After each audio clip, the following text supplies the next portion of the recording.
My paternal grandfather is my Poppy, and I have always been Poppy's little girl. My mother told me that if I was fussy as an infant, whoever was holding me would hand me to Poppy and I would instantly calm down and fall right to sleep. Some of the earliest and sweetest memories of my own involve spending time at he and my grandmother's house. Poppy loves flowers, and his yard is scattered with flower gardens and patches of perennials. My excitement always grew as the snow melted and round purple crocuses began poking their blooms upward. I remember spending springtime picking yellow trumpeted daffodils, a dozen, 2 dozen, even 3 or 4 dozen at a time. I can still smell the clusters of sweet pink hyacinth. Summer brought the taste of tiny wild strawberries and purple and white yellow-throated irises that were just as tall as me.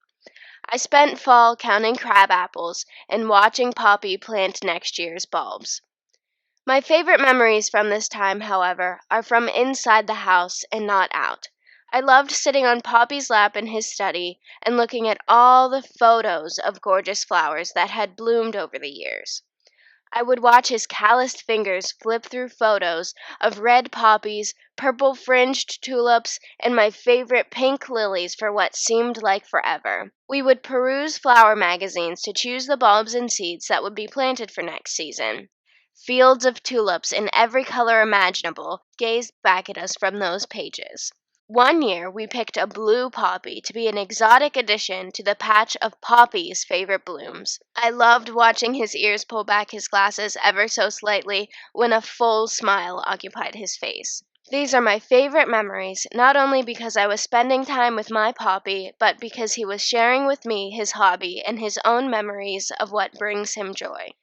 Even though most of the flowers would come back year after year, Poppy always took photographs of them to remember the exact beauty of each specific bloom. As I grew older and learned the truth that life is full of beauty that often goes uncherished, I realized the true wisdom of my Poppy's habit of taking photographs of flowers.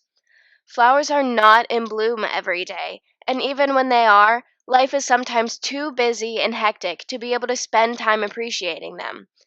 I believe in taking photos of flowers because on the days that I cannot enjoy the presence of poppies in my Poppy's flower garden, I can still go into his study, flip through all of his flower photographs, and admire the beauty of those blooms as if they were in front of me. Poppy's flowers taught me to cherish beauty in the world and my loved ones in the moment, but the photographs of these flowers taught me to do my best to relish in this beauty forever.